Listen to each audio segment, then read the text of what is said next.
नमस्कार। आज ହେଉଛି ଅକ୍ଟୋବର 15 ତାରିଖ ବୁଧବାର। ଆଜିର 20ଟି ଗୁରୁତ୍ୱପୂର୍ଣ୍ଣ ଖବର ଆପଣମାନଙ୍କ ପାଖକୁ ନେଇ ଆସିଛି। ସେଥିପାଇଁ ଆପଣମାନେ ଭିଡ଼ିଓଟିକୁ ଶେଷ ପର୍ଯ୍ୟନ୍ତ ଦେଖନ୍ତୁ ଏବଂ ଚ୍ୟାନେଲକୁ ନୂଆ କରି ଆସିଥିଲେ ସବସ୍କ୍ରାଇବ୍ ଏବଂ ଭିଡ଼ିଓଟି ଭଲ ଲାଗିଲେ ଆପଣମାନଙ୍କ ଭଲ ପାଇବା ସ୍ୱରୂପ ଭିଡ଼ିଓଟିକୁ ଲାଇକ୍ କରିବେ। ତା ସହିତ ଆପଣମାନେ ଭିଡ଼ିଓଟିକୁ କେଉଁ ଜିଲ୍ଲାରୁ ଦେଖୁଛନ୍ତି ତାହା ମଧ୍ୟ କମେଣ୍ଟରେ ଜଣାଇବେ। ଚାଲନ୍ତୁ ଡେରି ନ କରି ଆଜିର ଗୁରୁତ୍ୱପୂର୍ଣ୍ଣ ଖବର ଉପରେ ନଜର ପକାଇବା। ଆଜିର ପ୍ରଥମ ଖବର, ଓଡ଼ିଶାରେ ହେବ ବୃହତ ଆଲୁମିନିୟମ ପ୍ରକଳ୍ପ। ଓଡ଼ିଶାରେ ପୁଣି ଥରେ ହେବ ଶିଳ୍ପ ନିବେଶର ମୁଖ୍ୟ କେନ୍ଦ୍ର। ବେଦାନ୍ତ ଗ୍ରୁପ ଚେୟାରମ୍ୟାନ ଅନିଲ ଅଗ୍ରୱାଲ ରାଜ୍ୟ ସରକାରଙ୍କୁ ଏକ ବୃହତ ପ୍ରକଳ୍ପ ପାଇଁ ପ୍ରସ୍ତାବ ଦେଇଛନ୍ତି। ସେ 1,60,000 କୋଟି ଟଙ୍କାର ନିବେଶ କରିବେ ବୋଲି ଜଣାପଡ଼ିଛି। ଏହି ପ୍ରକଳ୍ପ ସାରିଲେ ପ୍ରତିବର୍ଷ 30 ଲକ୍ଷ ଟନ୍ ଆଲୁମିନିୟମ ଉତ୍ପାଦନ ହେବ। ବେଦାନ୍ତ ପକ୍ଷରୁ କୁହାଯାଇଛି ଯେ 3.5 ବର୍ଷ ମଧ୍ୟରେ ପ୍ରକଳ୍ପ ସମ୍ପୂର୍ଣ୍ଣ କରାଯିବ। ତା ସହିତ ଏକ ଡାଉନ ଷ୍ଟ୍ରିମ୍ ଆଲୁମିନିୟମ ପାର୍କ ମଧ୍ୟ ତିଆରି ହେବ।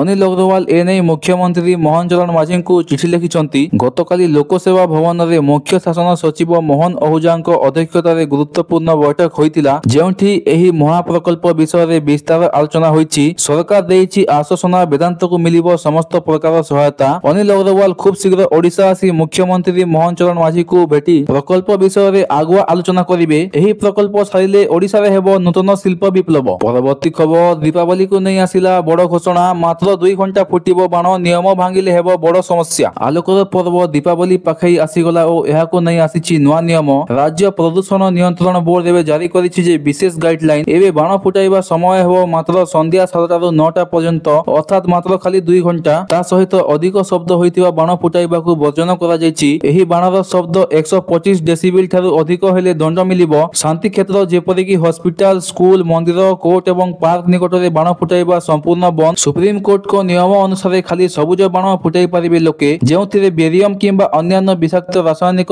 ନଥିବ। ତା ସହିତ ରାସ୍ତା, ଝୁମ୍ପୁଡ଼ି ଘର, ଦୋକାନ ବଜାର କିମ୍ବା ଭିଡ଼ ସ୍ଥାନରେ ବାଣ ଫୁଟାଇଲେ ହେବ ବଡ଼ ଅସୁବିଧା। ଯେଉଁମାନେ ଏହି ନିୟମକୁ ଭଙ୍ଗ କରିବେ ସେମାନଙ୍କ ଉପରେ Odisha fire crackers and loud speaker act 1958 ଏବଂ ନଏଜ ପଲ୍ୟୁସନ ରୁଲ 2000 ଅନୁଯାୟୀ ଆଇନ ମାମଲା ହେବ। ପରବର୍ତ୍ତୀ ଖବର, ସୁନ୍ଦରଗଡ଼ରେ ମହିଳାଙ୍କ ମଦ ବିରୋଧୀ ଆନ୍ଦୋଳନ। 2 ମଦ ବେପାରୀଙ୍କୁ ଗୋଡ଼ାଇ ଧରିଲେ ଗାଁ ଲୋକ। ସୁନ୍ଦରଗଡ଼ ଜିଲ୍ଲାରେ ମଦ ବିରୋଧ ଆନ୍ଦୋଳନକୁ ନେଇ ମହିଳାମାନେ ଆଇନକୁ ହାତକୁ ନେଇଛନ୍ତି। ଧରୁଆଡିହି ଥାନା ଅଧୀନରେ ଥିବା ବିରିବର ଗାଁରେ ମହିଳାମାନେ ଗାଁରେ ହେଉଥିବା ମଦ ବିକ୍ରିରେ ଚିଡ଼ି ଯାଇ ସେମାନେ ମଦ ବେପାରୀଙ୍କୁ ଧରି ପୋଲିସ ହାତରେ ଜିମା ଦେଇଛନ୍ତି। ଗତ 10 ତାରିଖରେ ଗାଁରେ ମଦ ବିରୋଧରେ ସଭା କରି ସମସ୍ତ ମଦ ବେପାରୀ ଓ ପ୍ରସ୍ତୁତକାରୀଙ୍କୁ ସତର୍କ କରିଦିଆଯାଇଥିଲା। ଏହାପରେ ମଦ ବେପାର କଲେ ଗାଁ ଲୋକେ ନିଜେ ବ୍ୟବସ୍ଥା ନେବେ, କିନ୍ତୁ ଏହାକୁ ମଦ ବେପାରୀମାନେ ଅଣଦେଖା କରିଥିଲେ। ଏହାପରେ ଗତ ରାତି ମହିଳାମାନେ ଦଳେ ଦଳେ ଘୁରି ବୁଲି ଯେଉଁଠି ମଦ ବିକ୍ରି ହେଉଥିଲା ସେଠାରେ ହାମଲା କରିଥିଲେ। 2 ମଦ ବେପାରୀଙ୍କୁ ଗୋଡ଼ାଇ ଧରି ଲାଠିରେ ମାଡ଼ ମାରି ପୁଲିସଙ୍କ ହାତରେ ସମର୍ପଣ କରିଥିଲେ। ଏହି ଘଟଣା ଅଞ୍ଚଳରେ ଚର୍ଚ୍ଚାର କେନ୍ଦ୍ରବିନ୍ଦୁ ହୋଇପଡ଼ିଛି। ଗାଁ ଲୋକଙ୍କ କହିବା ଅନୁସାରେ ମଦକୁ ନେଇ ଅନେକ ପରିବାର ଭାଙ୍ଗି ଯାଉଛି ଓ ଯୁବପିଢ଼ି ଅନ୍ଧାର ଦିଗକୁ ଯାଉଛି। ତେଣୁ ସେମାନେ ଏହାକୁ ବନ୍ଦ କରିବାକୁ ନିଜେ ଅଗ୍ରସର ହେଲେ ବୋଲି ସେମାନେ କହିଛନ୍ତି। ପରବର୍ତ୍ତୀ ଖବର, ମହାନଦୀ ବିବାଦକୁ ନେଇ ଆସିଲା ବଡ଼ ଖବର। ମହାନଦୀ ଜଳ ବିବାଦକୁ ନେଇ ଏବେ ଆସିଛି ଏକ ବଡ଼ ମତ।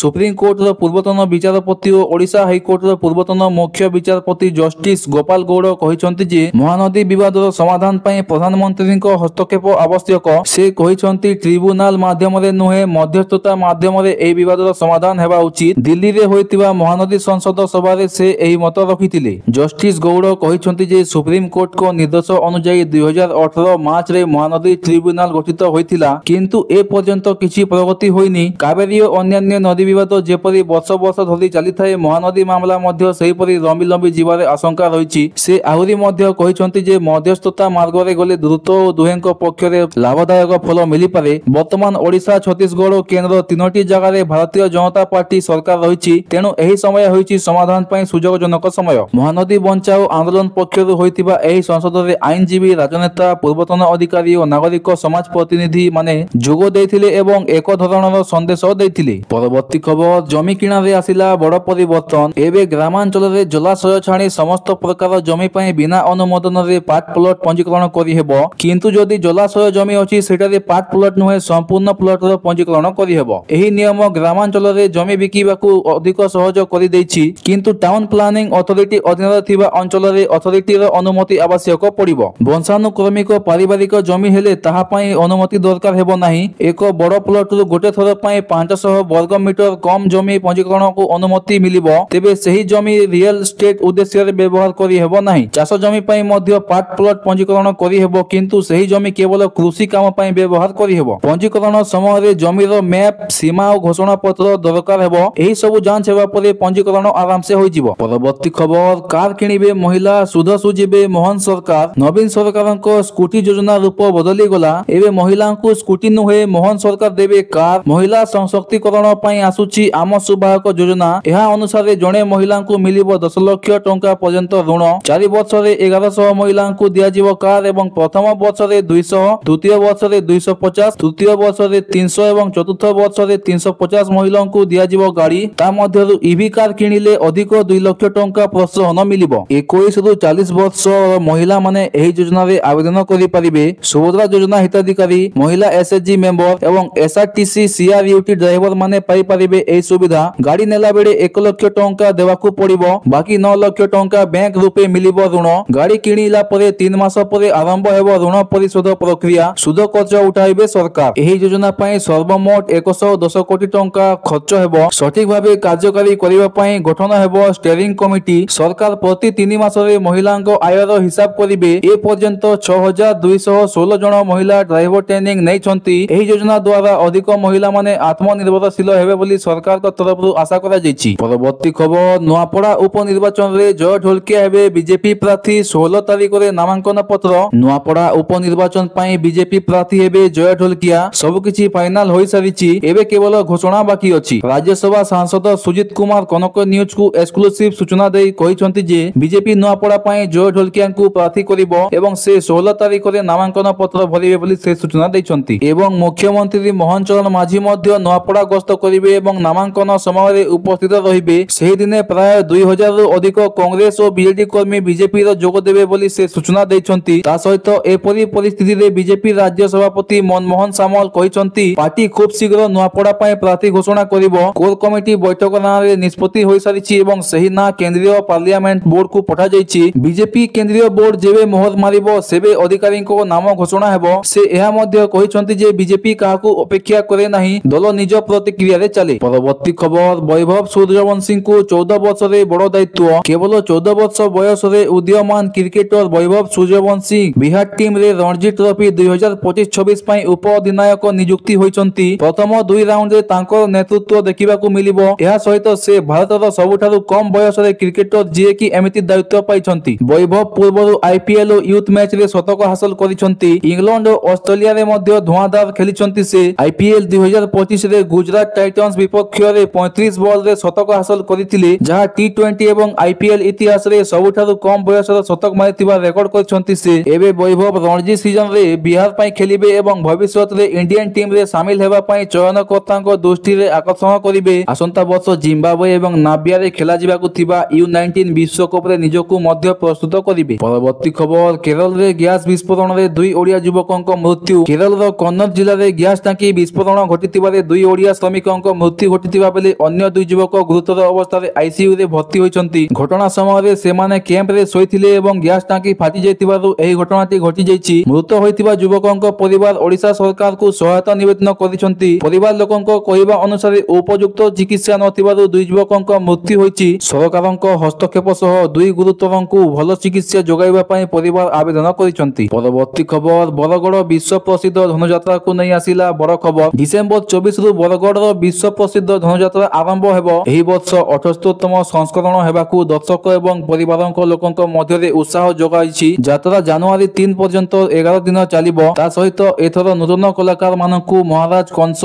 मंत्री सेनापति भूमिका रे चयन करा जिवो। यात्रा को आकर्षणीय करिबा पई नूतन तोरण रंगीन आलोक और दक्षता अभिनय को सुनिश्चित करा जिवो। ता सहित सुरक्षा व्यवस्था मध्य कड़ाकड़ी करा जिवो। पुलिस ट्रैफिक गाड़ी पार्किंग सीसीटीवी आदि शहर और ग्रामांचल स्वच्छता और निरापत्ता को ध्यान दिया जिवो। मुख्यमंत्री और केंद्र मंत्री सहयोग और राज्य सरकार अनुदान रे एही यात्रा सारा विश्व रे सबुठारु बड़ खोला मंच रंग भाबे परिचित होइछि। परवर्ती खबर नुआपड़ा उपनिर्वाचन रे 2025 पई प्रार्थी चयन आरंभ। नुआपड़ा उपनिर्वाचन पई नामांकन प्रक्रिया आरंभ होइछि। एही प्रक्रिया अक्टोबर 20 तारिख पर्यंत चलिबो। 3 मुख्य दल बीजेडी बीजेपी कांग्रेस प्रार्थी चयन और प्रचारकारी रे लागिछंती। बीजेडी प्रार्थी घोषणा बाहुला रे होइछि, जेउठारे कांग्रेस आगकू आसी प्रचार आरंभ करिछि। नुआपड़ा और खड़ियार रे सकाल 7 टारु अपराह्न 4 रु 5 टा पर्यंत भोटिंग हेबो। सुरक्षा पई पुलिस बाहिनी और हेलिकॉप्टर व्यवस्था रहिछि। बीजेपी प्रत्येक मंडल पंचायत और ब्लॉक दायित्व रे निर्धारण करिछि। समस्त मंडली रे मंत्री विधायक सांसद लागिथिबे, जहा भोटिंग प्रक्रिया को नियमित भाव सफल करिब। प्रार्थी चयन पर भोट ग्रहण नवेम्बर 11 तारिख रे हेबो। एही उपनिर्वाचन नुआपड़ा लोकंक पई महत्वपूर्ण जेउथिरे समस्त दलर सफलता पई प्रस्तुत होइचंती। परवर्ती खबर पीएफ अकाउंट रु 100% उठाण सुविधा कर्मचारीक पई खुशी खबर। निज पीएफ अकाउंट रु कर्मचारी एवं नियुक्तिदातांक आवेदन रे 100% धन उठाई पारिबे। एही निष्पत्ति निया जायछि कर्मचारी भविष्य निधि पांठी संगठन द्वारा। पूर्वरु केवल अवसर पर किंबा बेकारी स्थिति रे मात्र उठाण संभव थिला। वर्तमान एही सुविधा सकल कर्मचारीक पई लागू हेबो। एहा कर्मचारीक आर्थिक सुरक्षा और कल्याण को बढ़ाइबा पई एक ऐतिहासिक पदक्षेप बोली मने करा जाउछि। ईपीएफओ 238 तम केंद्रीय ट्रस्टी बोर्ड बैठक रे एही निष्पत्ति निया जायछि। आसंता काली बैठक रे ईपीएफओ सदस्यंक पई अधिक प्रसंग आलोचना हेबो। एथि पई एही सुविधा एक बड़ खुशी खबर भाबे विभिन्न क्षेत्र रे काम करुथिबा कर्मचारीक प्रतिदिन आर्थिक सुविधा देबो। परवर्ती खबर पुणी थोरे ईपीएफओ को नहीं आसिला बड़ खबर। ईपीएफओ वृद्धि दीपावली रे प्राइवेट कर्मचारी को खुशी खबर। प्राइवेट कर्मचारी पई आसिला खुशी खबर। एबे दीपावली रे कर्मचारी को वृद्धि बेटी मिली पारे। कर्मचारी पेंशन योजना ईपीएस अधीन रे सर्वनिम्न पेंशन 1000 टंका रु वृद्धि पाई 2500 टंका हेबाकू आशा करा जाउछि। एही वृद्धि कर्मचारी पई गुरुत्वपूर्ण आश्वस्ति और दीर्घकालीन सुरक्षा देबो। क्रेडिट यूनियन एहाकू 7500 टंका वृद्धि करिबाकू दाबी करिसेंती। ता सहित ईपीएफओ सिस्टम रे नुआ अपडेट मध्ये होईछि। सदस्य माने निजर व्यक्तिगत तथ्य ना जन्म तारीख प्रथम नाम